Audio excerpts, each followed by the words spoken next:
ভারতের রাজধানী নয়াদিল্লি আজ যেন শ্বাসরুদ্ধ। বাতাসে ঘন ধোঁয়া, এয়ার কোয়ালিটি ইন্ডেক্স 400-র উপরে, অর্থাৎ গুরুতর পর্যায়ে। কিন্তু এই ধোঁয়া কেবল শহরের নয়, এর উৎস অনেক দূরে, পাঞ্জাব ও হরিয়ানার কৃষিক্ষেতগুলোতে। পাঞ্জাবের মানসা জেলার আকাশে কমলা রঙের কুয়াশা ছেয়ে আছে যেন।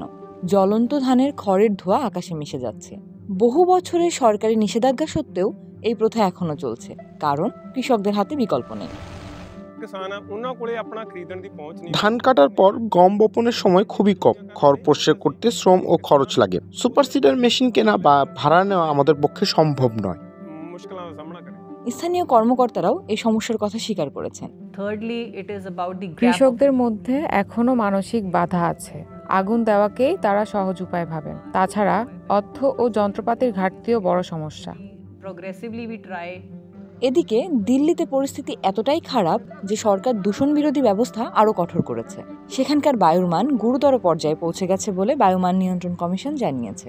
সংশ্লিষ্টরা বলছেন, শীতকালে ঠান্ডা ও ঘন বাতাস যানবাহনের ধোঁয়া, নির্মাণস্থলের ধুলো এবং ফসল পোড়ানোর ধোঁয়াকে আটকে রাখে, যার ফলে নয়াদিল্লি ও আশেপাশের এলাকাগুলো প্রায় ধোঁয়াচ্ছন্ন থাকে। এতে পৃথিবীর সবচেয়ে দূষিত শহরগুলোর মধ্যে একটি হয়ে উঠেছে দিল্লি। এ পরিস্থিতিতে শহরটির 3 কোটিরও বেশি বাসিন্দা মারাত্মক শ্বাসজনিত ঝুঁকির মুখে পড়েছে।